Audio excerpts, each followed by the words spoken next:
जय बाबा केदार, जय बाबा केदार, जय बाबा केदार।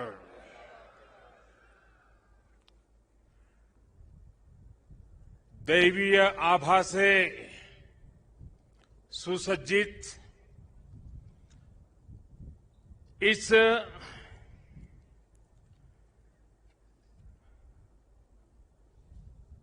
पवित्र कार्यक्रम में हमारे साथ मंच पर उपस्थित सभी वरिष्ठ महानुभाव, इस पावन पवित्र भूमि पर पहुंचे हुए सभी श्रद्धालुगण, आप सबको आदरपूर्वक मेरा नमस्कार।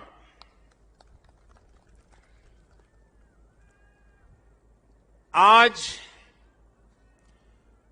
सभी मठों,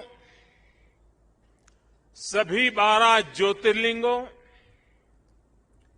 अनेक शिवालय, अनेक शक्तिधाम, अनेक तीर्थ क्षेत्रों पर देश के गणमान्य महापुरुष, पूज्य संतगण, पूज्य शंकराचार्य परंपरा से जुड़े हुए सभी वरिष्ठ ऋषि मनीषी और अनेक श्रद्धालु भी देश के हर कोने में आज केदारनाथ की इस पवित्र भूमि के साथ, इस पवित्र माहौल के साथ सशरीर नहीं लेकिन आत्मिक रूप से वर्चुअल माध्यम से, टेक्नोलॉजी की मदद से वो वहां से हमें आशीर्वाद दे रहे हैं। आप सभी आदि शंकराचार्य जी की समाधि की पुनः स्थापना के साक्षी बन रहे हैं। ये भारत की आध्यात्मिक समृद्धि और व्यापकता का बहुत अलौकिक दृश्य है। हमारा देश तो इतना विशाल है, इतनी महान ऋषि परंपरा है, एक से बढ़कर एक तपस्वी आज भी भारत के हर कोने में आध्यात्मिक चेतना को जगाते रहते हैं। ऐसे अनेक संतगण आज देश के हर कोने में और यहां भी हमारे साथ जुड़े हुए हैं। लेकिन संबोधन में अगर मैं सिर्फ उनका नामोल्लेख करना चाहूं तो भी शायद एक सप्ताह कम पड़ जाएगा, और अगर एकाध नाम छूट गया तो शायद मैं जीवन भर किसी पाप के बोझ में दब जाऊंगा। मेरी इच्छा होते हुए भी मैं इस समय सभी का नामोल्लेख नहीं कर पा रहा हूं, लेकिन मैं उन सबको आदरपूर्वक प्रणाम करता हूं। वे जहां से इस कार्यक्रम में जुड़े हैं, उनके आशीर्वाद हमारी बहुत बड़ी शक्ति है। अनेक पवित्र कार्य करने के लिए उनके आशीर्वाद हमें एक शक्ति देंगे, ये मेरा पूरा भरोसा है।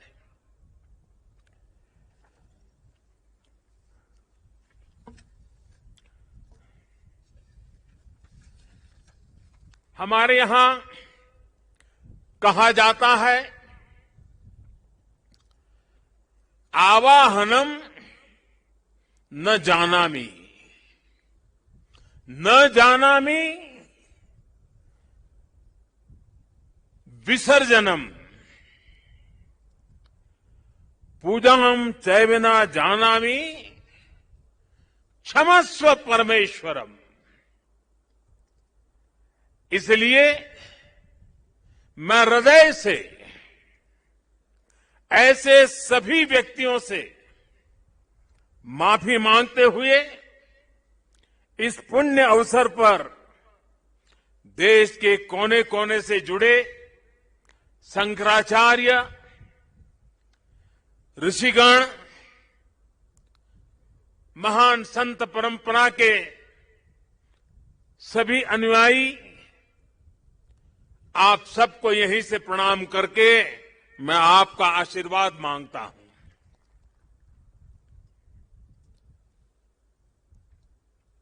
साथियों, हमारी उपनिषदों में आदि शंकराचार्य जी की रचनाओं में कई जगह नेति नेति, जब भी देखो नेति नेति, एक ऐसा भाव विश्व, नेति नेति कहकर एक भाव विश्व का विस्तार दिया गया है। रामचरितमानस को भी अगर हम देखें तो उसमें भी इस बात को दोहराया गया है, अलग तरीके से कहा गया है। रामचरितमानस में कहा गया है कि अभिगत अकथ अपार, अभिगत अकथ अपार, नेति नेति नित निगम कह, नेति नेति नित निगम कह। अर्थात कुछ अनुभव इतने अलौकिक, इतने अनंत होते हैं कि उन्हें शब्दों से व्यक्त नहीं किया जा सकता। बाबा केदारनाथ की शरण में आकर जब भी आता हूं, यहां के कण कण से जुड़ जाता हूं। यहां की हवाएं, ये हिमालय की चोटियां, ये बाबा केदार का सानिध्य न जाने कैसी अनुभूति की तरफ खींच के ले चला जाता है, जिसके लिए मेरे पास शब्द है ही नहीं। दीपावली के पवित्र पर्व पर कल मैं सीमा पर अपने सैनिकों के साथ था और आज तो ये सैनिकों की भूमि पर हूं। मैंने त्योहारों की खुशियां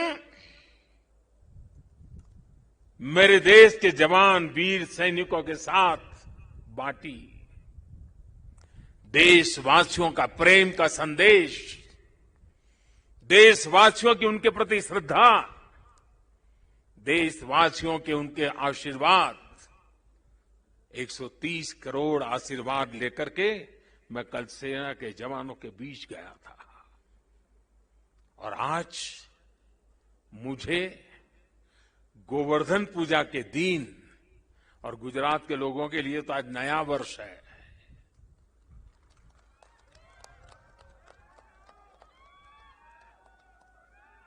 गोवर्धन पूजा के दिन केदारनाथ जी में दर्शन पूजन करने का मुझे सौभाग्य मिला है। बाबा केदार के दर्शन के साथ ही अभी मैंने आदि शंकराचार्य जी की समाधि स्थान,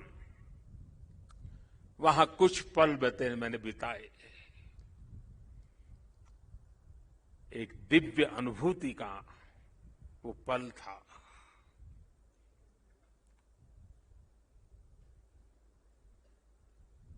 सामने बैठते ही लग रहा था कि आदि शंकर की आंखों से वो तेज पुंज, वो प्रकाश पुंज प्रवाहित हो रहा है जो भव्य भारत का विश्वास जगा रहा है। शंकराचार्य जी की समाधि एक बार फिर और अधिक दिव्य स्वरूप के साथ हम सबके बीच है। इसके साथ ही सरस्वती तट पर घाट का निर्माण भी हो चुका है और मंदाकिनी पर बने पुल से गरुड़ चट्टी उस मार्ग को भी सुगम कर दिया गया है। और गरुड़ चट्टी का तो मेरा विशेष नाता भी रहा है। यहां एक दो लोग हैं पुराने जो पहचान जाते हैं। मैंने आपके दर्शन किए, मुझे अच्छा लगा। साधु तो चलता भला, यानी पुराने लोग तो चले गए हैं। कुछ लोग इस स्थान को छोड़ के चले गए, कुछ लोग इस धरा को छोड़ करके चले गए। अब मंदाकिनी के किनारे बाढ़ से सुरक्षा के लिए जिस दीवार का निर्माण किया गया है, इससे श्रद्धालुओं की यात्रा अब और सुरक्षित होगी। तीर्थ पुरोहितों के लिए नए बने आवासों से उन्हें हर मौसम में सुविधा होगी। भगवान केदारनाथ की सेवा उनके लिए अब कुछ सरल होगी, कुछ आसान होगी। और मैंने तो पहले देखा है, कभी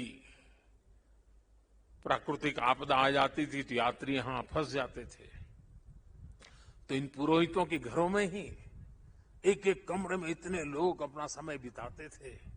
और मैं देखता था कि हमारे पुरोहित खुद बाहर ठंड में ठिठुरते थे, लेकिन अपने जो यजमान आते थे, जो अपने उनकी चिंता करते थे। मैंने सब देखा हुआ है, उनके भक्ति भाव को मैंने देखा हुआ है। अब उन मुसीबतों से उनको मुक्ति मिलने वाली है। साथियों, आज यहां यात्री सेवाओं और सुविधाओं से जुड़ी कई योजनाओं का शिलान्यास भी हुआ है। पर्यटक सुविधा केंद्र का निर्माण हो, यात्रियों की और इस इलाके के लोगों की सुविधा के लिए आधुनिक अस्पताल हो, सारी सुविधाओं वाला अस्पताल हो, रेंट सेंटर हो, ये सभी सुविधा श्रद्धालुओं की सेवा का माध्यम बनेगी। उनके तीर्थाटन को अब कष्ट से मुक्त, केदार से युक्त जय भोले के चरणों में लीन होने का यात्रियों को एक सुखद अनुभव होगा। साथियों, बरसों पहले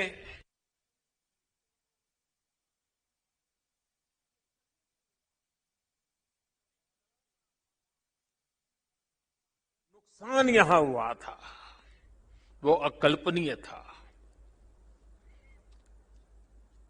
मैं मुख्यमंत्री तो गुजरात का था,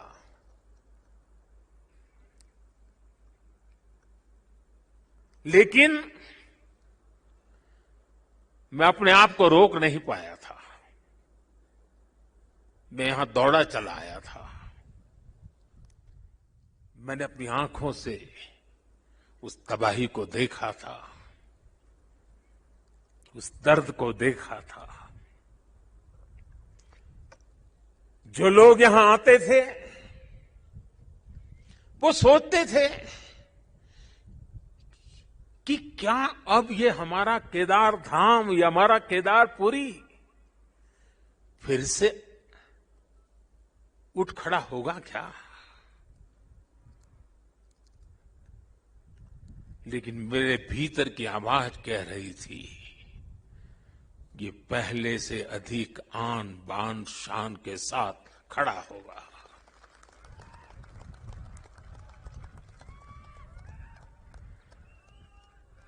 और ये मेरा विश्वास बाबा केदार के कारण था, आदि शंकर की साधना के कारण था, ऋषियों मुनियों की तपस्या के कारण था, लेकिन साथ साथ कच्छ के भूकंप के बाद कच्छ को खड़ा करने का मेरे पास अनुभव भी था। और इसलिए मेरा विश्वास था, और आज वो विश्वास अपनी आंखों से साकार हुआ देखना, इससे बड़ा जीवन का क्या संतोष हो सकता है।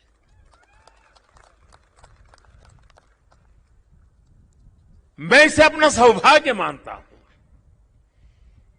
कि बाबा केदार ने, संतों के आशीर्वाद ने,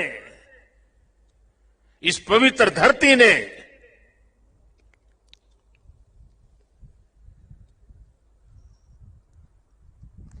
जिस मिट्टी ने, जिसकी हवाओं ने कभी मुझे पाला पोसा था, उसकी सेवा करने का सौभाग्य मिलना, इससे बड़ा जीवन का पुण्य क्या होता है।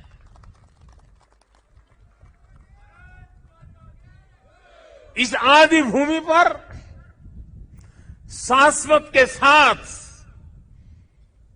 आधुनिकता का ये मेल, विकास के ये काम भगवान शंकर की सहज कृपा का ही परिणाम है। ये ईश्वर नहीं क्रेडिट ले सकता, इंसान क्रेडिट नहीं ले सकता, ईश्वर कृपा ही इसकी हकदार है।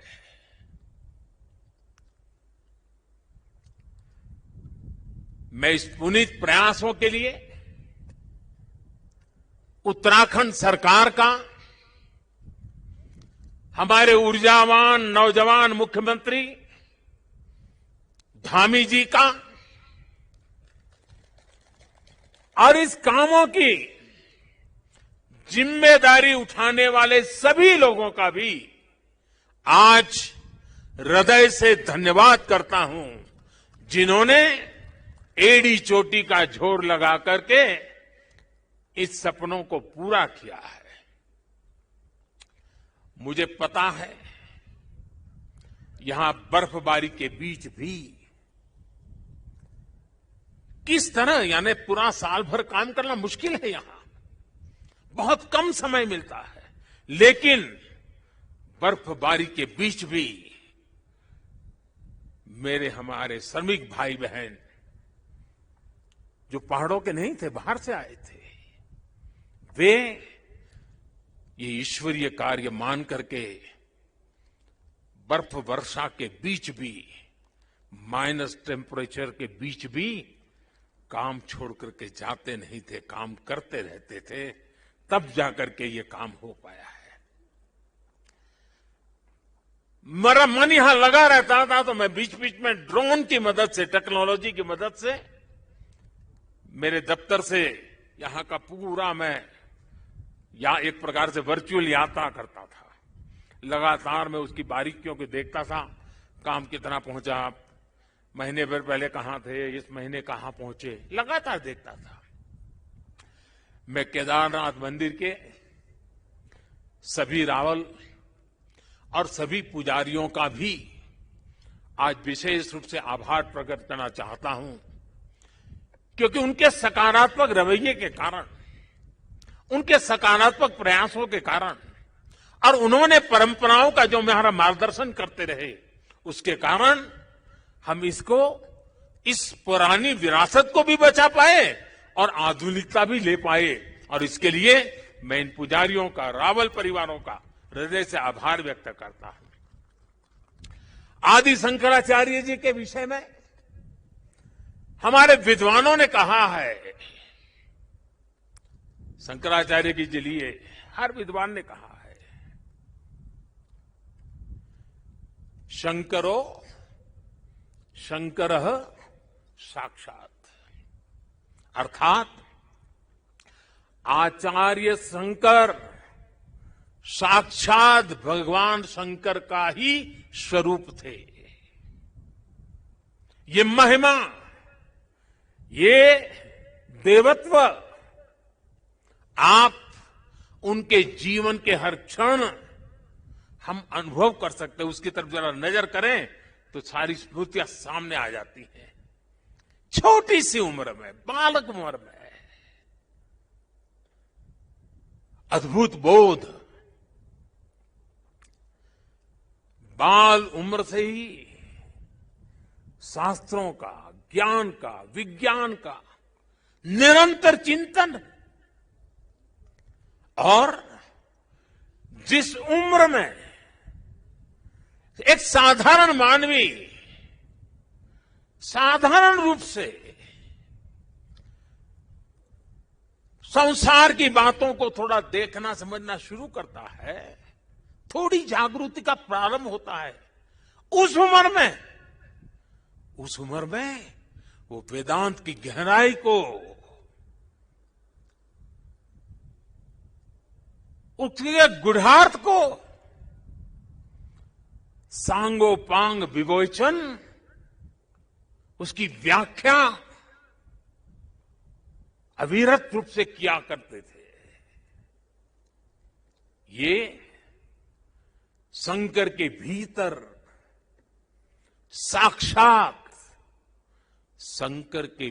साक्षात शंकरत्व का जागरण के सिवा कुछ नहीं हो सकता है। ये शंकरत्व का जागरण था। यहां संस्कृत और वेदों के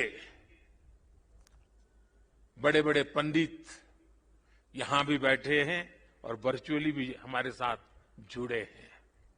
आप जानते हैं कि शंकर का संस्कृत में अर्थ बड़ा सरल है। शंकर का अर्थ संस्कृत में होता है शम करोति सह शंकर, यानी जो कल्याण करे वही शंकर है। इस कल्याण को भी आचार्य शंकर ने प्रत्यक्ष प्रमाणित कर दिया था। उनका पूरा जीवन जितना असाधारण था, उतना ही वो जनसाधारण के कल्याण के लिए समर्पित थे। भारत और विश्व के कल्याण के लिए अहरनिश अपनी चेतना को समर्पित करते रहते थे। जब भारत राग द्वेष के भंवर में फंस करके अपनी एकजुटता को खो रहा था, तब यानी कितना दूर का संत देखते हैं, तब शंकराचार्य जी ने कहा था, न मे द्वेष रागो, न मे द्वेष रागो, न मे लोभ मोहो, मदो नैव मैं नैव मात्सर्य भाव। अर्थात राग द्वेष, लोभ मोह, ईर्ष्या, अहम, ये सब हमारा स्वभाव नहीं है। जब भारत की जाति पंथ की सीमाओं से बाहर देखने की शंकाओं आशंकाओं को ऊपर उठने की मानव जात को जरूरत थी, तब समाज में चेतना फूकी और आदि शंकर ने कहा, न मे मृत्यु शंका न मे जाति भेद, यानी नाश विनाश की शंकाएं, जात पात के भेद से हमारी परंपरा का कोई लेना देना नहीं है, हिस्सा नहीं है। हम क्या है, हमारा दर्शन और विचार क्या है, ये बताने के लिए आदि शंकर ने कहा, चिदानंद रूप शिवोहम शिवोहम, चिदानंद रूप शिवोहम शिवोहम। अर्थात आनंद स्वरूप शिव हम ही है। जीवत्व से ही शिवत्व है। और अद्वैत का सिद्धांत, कभी कभी अद्वैत के सिद्धांत को समझाने के लिए बड़े बड़े ग्रंथों की जरूरत पड़ती है। मैं तो इतना विद्वान नहीं हूं। मैं तो सरल भाषा में अपनी बात समझता हूं और मैं इतना ही कहता हूं, जहां द्वैत नहीं है वही तो अद्वैत है। शंकराचार्य जी ने भारत की चेतना में फिर से प्राण फूके और हमें हमारी आर्थिक परमार्थिक उन्नति का मंत्र दिया। उन्होंने कहा, ज्ञान विहीन, देखिए ज्ञान की उपासना की महिमा हमारा कितना महत्व रखता है। ज्ञान विहीन सर्वमतेन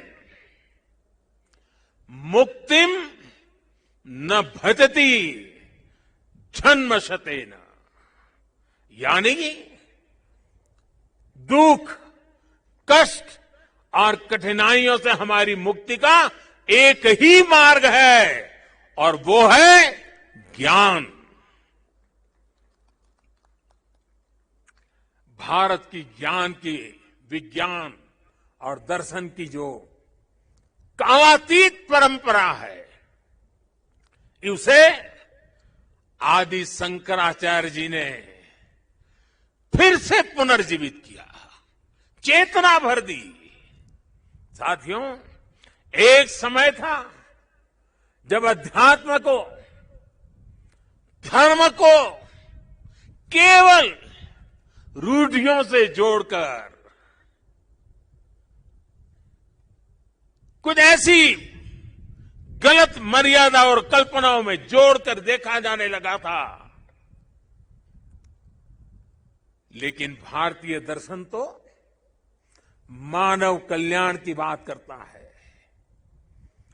जीवन को पूर्णता के साथ, होलिस्टिक अप्रोच के साथ, होलिस्टिक वे में देखता है। आदि शंकराचार्य जी ने समाज को इस सत्य से परिचित कराने का काम किया। उन्होंने पवित्र मठों की स्थापना की,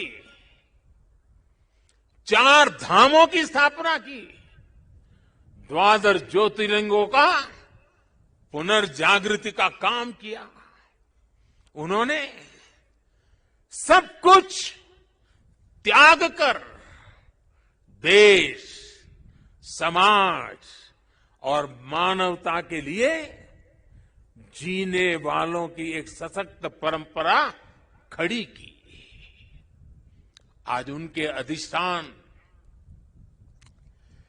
भारत और भारतीयता का एक प्रकार से संबल, पहचान बने हुए है। हमारे लिए धर्म क्या है, धर्म और ज्ञान का संबंध क्या है,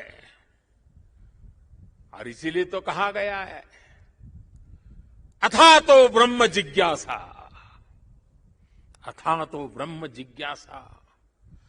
इसका मंत्र देने वाली उपनिषदीय परंपरा क्या है? तो हमें पल प्रतिपल प्रश्न करना सिखाती है। और तभी तो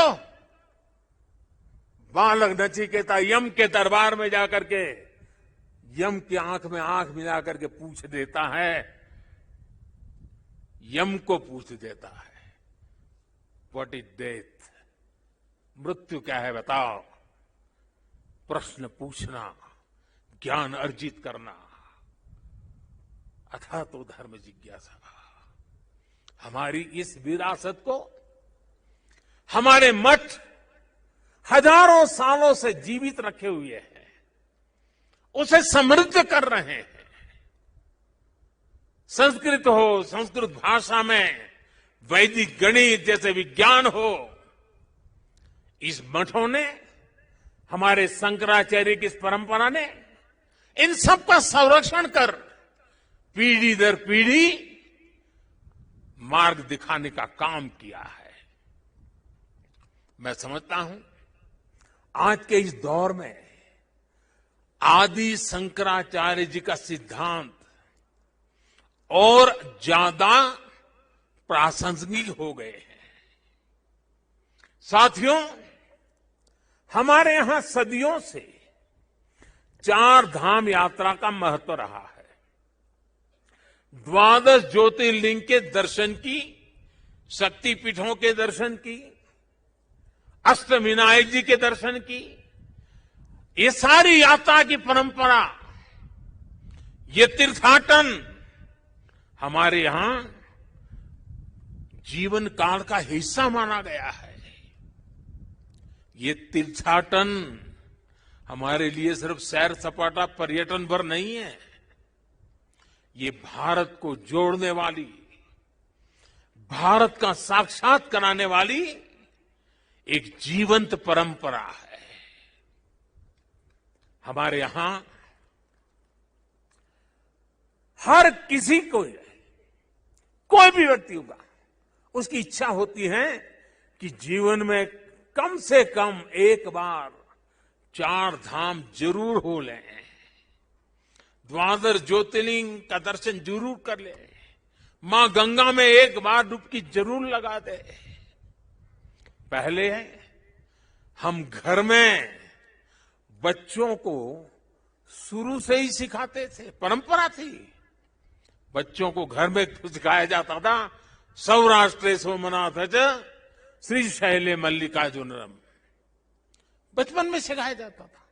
12 ज्योतिर्लिंग का ये मंत्र घर बैठे बैठे एक बृहत भारत का, विशाल भारत का हर दिन यात्रा करा देता था। बचपन से ही देश के इस अलग अलग हिस्सों से जुड़ाव एक सहज संस्कार बन जाता था। ये आस्था, ये विचार पूरब से पश्चिम तक, उत्तर से दक्षिण तक भारत की एक जीवित इकाई में बदल देता है। राष्ट्रीय एकता की ताकत को बढ़ाने वाला एक भारत श्रेष्ठ भारत का भव्य दर्शन सहज जीवन व्यवस्था का हिस्सा था। बाबा केदारनाथ के दर्शन करके हर श्रद्धालु एक नई ऊर्जा लेकर जाता है।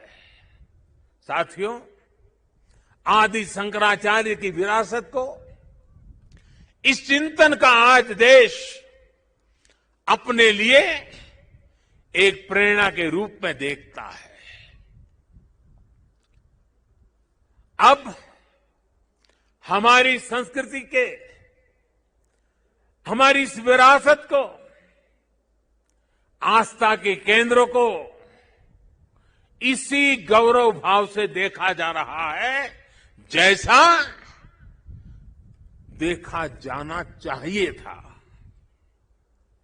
आज अयोध्या में भगवान श्री राम का भव्य मंदिर पूरे गौरव के साथ बन रहा है।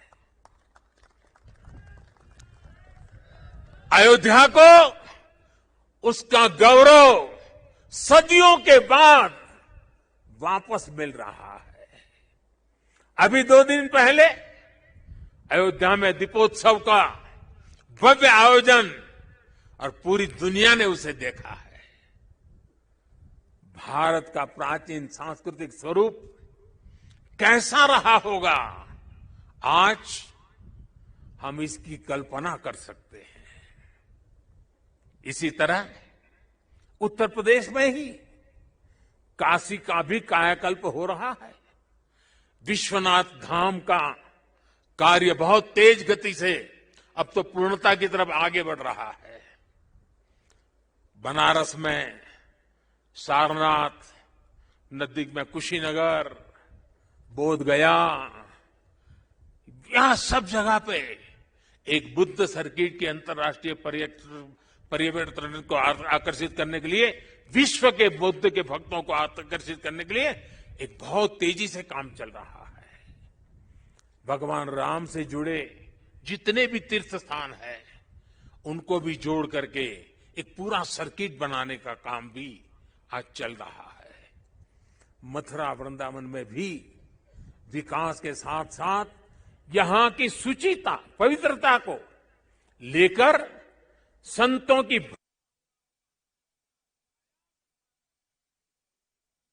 आधुनिकता की तरफ मोड़ दिया जा रहा है। इतना सब आज इसलिए हो रहा है क्योंकि आज का भारत आदि शंकराचार्य जैसे हमारे मनीषियों के निर्देशों में श्रद्धा रखते हुए, उस पर गौरव करते हुए आगे बढ़ रहा है। साथियों, इस समय हमारा देश आजादी का अमृत महोत्सव भी मना रहा है। देश अपने भविष्य के लिए, अपने पुनर्निर्माण के लिए नए संकल्प ले रहा है। अमृत महोत्सव के इस संकल्पों में से आदि शंकराचार्य जी को हम एक प्रकार से अपनी बहुत बड़ी प्रेरणा के रूप में देख सकते हैं। अब देश अपने लिए बड़े लक्ष्य तैयार करता है। कठिन समय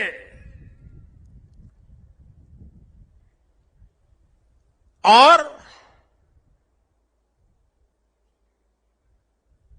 सिर्फ समय नहीं, समय की सीमा भी हम निर्धारित करते हैं। तो कुछ लोग कहते हैं कि इतने कम समय में ये सब कैसे होगा। कभी कभी लोग ये भी कहते हैं, अरे यार होगा भी कि नहीं होगा। और तब मेरे भीतर से एक ही आवाज आती है, 130 करोड़ देशवासियों की आवाज मुझे सुनाई देती है और मेरे मुंह से यही निकलता है, एक ही बात निकलती है, समय के दायरे में बंधकर भयभीत होना अब भारत को मंजूर नहीं है। आप देखिए, आदि शंकराचार्य जी को छोटी सी आयु थी, घर बार परिवार छोड़ दिया, सन्यासी बन गए। कहां केरल का कालड़ी और कहां केदार, कहां से कहां चल पड़े, सन्यासी बने। बहुत ही कम आयु में इस पवित्र भूमि में उनका शरीर इस धरती से विलीन हो गया। अपने इतने कम समय में उन्होंने भारत के भूगोल को चैतन्य कर दिया, भारत के लिए नया भविष्य गढ़ दिया। उन्होंने जो ऊर्जा प्रज्वलित की, वो आज भी भारत गतिमान बनाए हुए है। आने वाले हजारों साल तक ये गतिमान बनाए रखेगी।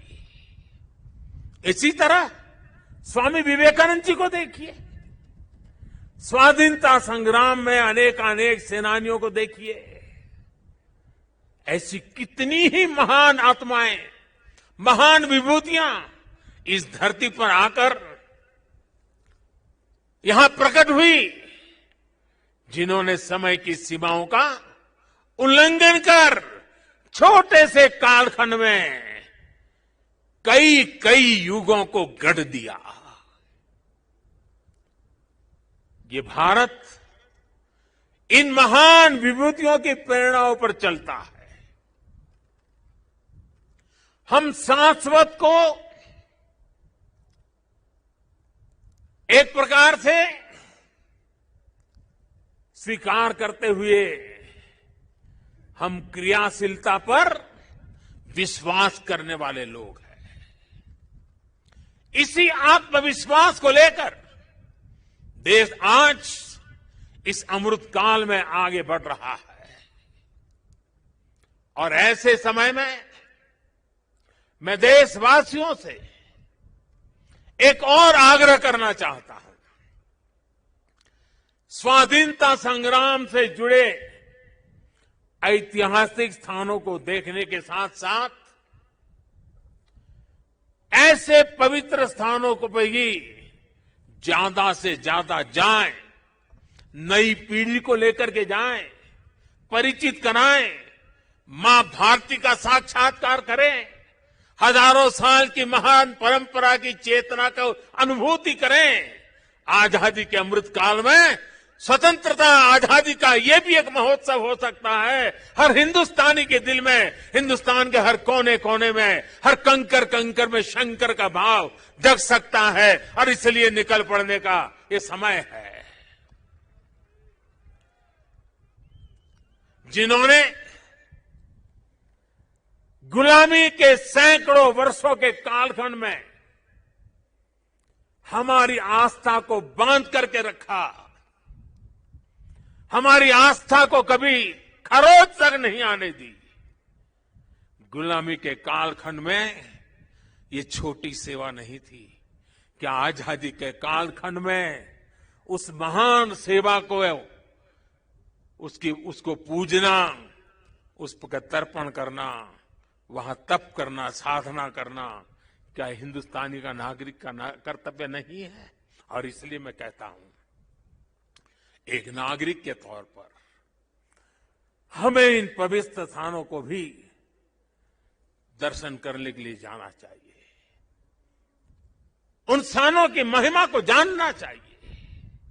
साथियों, देवभूमि के प्रति असीम श्रद्धा रखते हुए, यहां की असीम संभावनाओं पर विश्वास करते हुए आज उत्तराखंड की सरकार यहां विकास के महायज्ञ से जुड़ी है, पूरी ताकत से जुड़ी है। 4 धाम सड़क परियोजना पर तेजी से काम हो रहा है। चारों धाम हाईवे से जुड़ रहे हैं।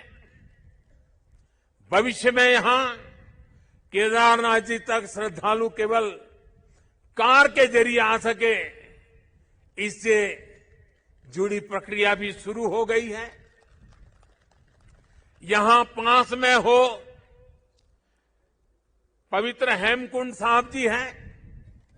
हेमकुंड साहब जी के दर्शन आसान हो इसके लिए वहां भी रोपवे बनाने की दिशा में तैयारियां चल रही हैं। इसके अलावा ऋषिकेश और कर्णप्रयाग को रेल से भी जोड़ने का प्रयास हो रहा है। अभी मुख्यमंत्री जी कहते थे पहाड़ के लोगों को तो रेल देखना भी दुष्कर होता है। अब रेल पहुंच रही है। दिल्ली देहरादून हाईवे ये बनने के बाद देहरादून से दिल्ली आने वालों के लिए समय और कम हो जाने वाला है। इस सब कामों को उत्तराखंड के पर्यटन को बहुत बड़ा लाभ मिलने वाला है। और मेरे शब्द उत्तराखंड के लोग लिख करके रखे। जिस तेज गति से इंफ्रास्ट्रक्चर बन रहा है, पिछले 100 साल में जितने यात्री यहां आए हैं ना, आने वाले 10 साल में उससे भी ज्यादा आने वाले हैं। आप कल्पना कर सकते हैं यहां की अर्थव्यवस्था को कितनी बड़ी ताकत मिलने वाली है। 21वीं शताब्दी का ये तीसरा दशक, ये उत्तराखंड का दशक है। मेरे शब्द लिख के रखिए, मैं पवित्र धरती पर से बोल रहा हूं। हाल के दिनों में हमने सभी ने देखा है कि किस किस तरह चार धाम यात्रा आने वाले श्रद्धालुओं की संख्या लगातार रिकॉर्ड तोड़ रही है। और ये कोविड न होता तो न जाने ये संख्या कहां से कहां पहुंच गई होती। उत्तराखंड में मुझे ये भी बहुत खुशी हो रही है, खासकर मेरी माताएं बहनें, और पहाड़ में तो माताओं बहनों की ताकत का एक अलग ही सामर्थ्य होता है। जिस प्रकार से उत्तराखंड के छोटे छोटे स्थानों पर प्रकृति की गोद में होम स्टे का नेटवर्क बन रहा है, सैकड़ों होम स्टे बन रहे हैं। माताएं बहनें और लोग भी जो यात्री आते हैं वे भी होम स्टे को पसंद करने लगे हैं। रोजगार भी मिलने वाला है, स्वाभिमान से जीने का अवसर भी मिलने वाला है।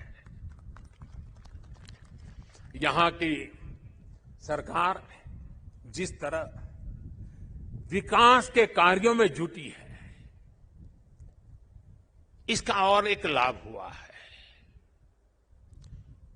यहां वरना तो हम हमेशा सुनते थे पहाड़ का पानी और पहाड़ की जवानी कभी पहाड़ के काम आती नहीं। मैंने इस बात को बदला है। अब पानी भी पहाड़ को काम आएगा, जवानी भी पहाड़ को काम आएगी। पलायन रुकना है। एक के बाद एक जो निर्णय हो रहे हैं, पलायन रुकना है। मान के चलिए साथियों, मेरे नौजवान दोस्तों, ये दशक आपका है, उत्तराखंड का है, उज्जवल भविष्य का है। बाबा केदार के आशीर्वाद हमारे साथ है। ये देवभूमि, मातृभूमि की रक्षा करने वाले अनेकों वीर बेटे बेटियों की ये जन्मस्थली भी है। यहां का कोई घर, कोई गांव ऐसा नहीं है जहां पराक्रम की कोई गाथा का परिचय न हो। आज देश जिस तरह अपनी सेनाओं का आधुनिकीकरण कर रहा है, उन्हें आत्मनिर्भर बना रहा है, उससे हमारे वीर सैनिकों की ताकत और बढ़ रही है। आज उनकी जरूरत को, उनकी अपेक्षाओं को, उनके परिवार की आवश्यकताओं को बहुत प्राथमिकता देकर के काम किया जा रहा है। ये हमारे ही सरकार है जिसने वन रैंक वन पेंशन की 4 दशक पुरानी मांग को पिछली शताब्दी की मांग इस शताब्दी में मैंने पूरी की। मुझे संतोष है, मेरे देश की सेना के जवानों के लिए मुझे सेवा करने का मौका मिला। इसका लाभ तो उत्तराखंड के करीब करीब हजारों परिवारों को मिला है, निवृत्त सैनिक परिवारों को मिला हुआ है। साथियों, उत्तराखंड ने कोरोना के खिलाफ लड़ाई में जिस तरह का अनुशासन दिखाया, वो भी बहुत अभिनंदनीय है, सराहनीय है। भौगोलिक कठिनाइयों को पार कर आज उत्तराखंड के लोगों को 100% सिंगल डोज का लक्ष्य हासिल कर लिया है। ये उत्तराखंड को ताकत का दर्शन कराता है, उत्तराखंड के सामर्थ्य को दिखाता है। और जो लोग पहाड़ों से परिचित हैं ना, उनको पता है कि काम आसान नहीं होता है। घंटों घंटों तक तो पहाड़ की चोटियों पर जाकर के 2 या 5 परिवार को वैक्सीनेशन दे करके रात रात चल करके घर पहुंचना होता है। कष्ट कितना होता है मैं अंदाज लगा सकता हूं। उसके बाद भी उत्तराखंड ने काम किया है। क्यों? उत्तराखंड के एक एक नागरिक की जिंदगी बचानी है। और इसके लिए मुख्यमंत्री जी, आपको, आपकी टीम को मैं बधाई देता हूं। आज मुझे विश्वास है कि जितनी ऊंचाइयों पर उत्तराखंड बसा है, जितनी ऊंचाइयों पर उत्तराखंड बसा है, उससे भी ज्यादा ऊंचाइयों को मेरा उत्तराखंड हासिल करके रहेगा।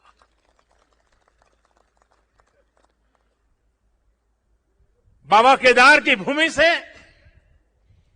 आप सबके आशीर्वाद से, देश के कोने कोने से संतों के, महंतों के, ऋषियों के, मुनियों के, आचार्यों के आशीर्वाद के साथ आज इस पवित्र धरती से अनेक संकल्पों के साथ हम आगे बढ़े। आजादी के अमृत महोत्सव में देश को नई ऊंचाई पर ले जाने का संकल्प हर कोई करे। दिवाली के बाद एक नया उमंग, नया प्रकाश, नई ऊर्जा हमें नया करने की ताकत दें। मैं एक बार फिर भगवान केदारनाथ के चरणों में, आदि शंकराचार्य जी के चरणों में प्रणाम करते हुए आप सभी को मैं एक बार फिर दिवाली के इस महापर्व से लेकर के छठ पूजा तक अनेक पर्व आ रहे हैं, अनेक पर्वों के लिए अनेक अनेक शुभकामनाएं देता हूं।